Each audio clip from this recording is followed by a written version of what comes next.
If you keep walking, if you keep making one good choice or two good choices will always bring amazing opportunities. I promise you, man. Things will get better. And it won't be microwave. It won't be overnight. It won't be instantaneous. I know we want that, but it's not. Greatness takes time. When you build something with a foundation, with choices and character, you see, character is everything in life.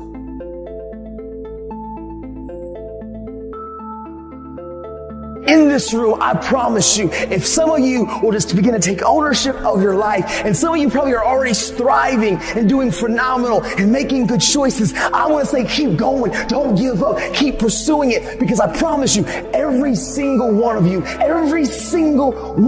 were meant to leave your fingerprints on history. I mean fingerprints on history. Where you can leave back and leave behind a legacy. Where you can leave behind impact, where you can leave behind a difference.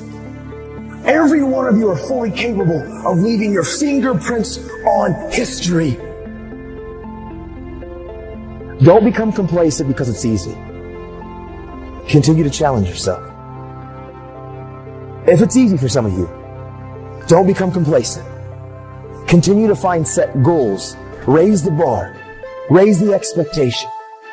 But then don't be afraid to fail either, because failure is okay. It's not about you being perfect. It's about growth and development, and every single day that when you look in the mirror, can you say that you gave today 120% of you? You can paint the greatest masterpiece. Your life is an empty canvas, and the great thing about your life is you can be the greatest Van Gogh, the greatest Picasso, the greatest artist that there is. But what you talk about doesn't paint your picture. What you do does.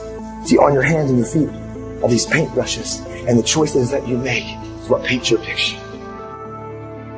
And some of you in here, if you're going to be honest with yourself, you know you've been compromising. You know you've been selling yourself short. You know that there have been times that you wanted to be better, to have better, to achieve better. But what would your friends think about you? And you're letting the opinions of your crew hold you hostage because what will they think about you? But I've been sober for almost 10 years now. You couldn't get me to go back to touching it, because living life on life's terms and watching dreams and goals become alive is the greatest experience in life. And we in this generation, I promise you, you have a blank slate. You can be anything you want to do, but you got to take ownership of your life. If you have a good why, no matter what happens, you will not quit, because quitting is not an option, because you have a why, you have a passion, you have a purpose. You're on a mission to achieve something. And nothing can knock you off course.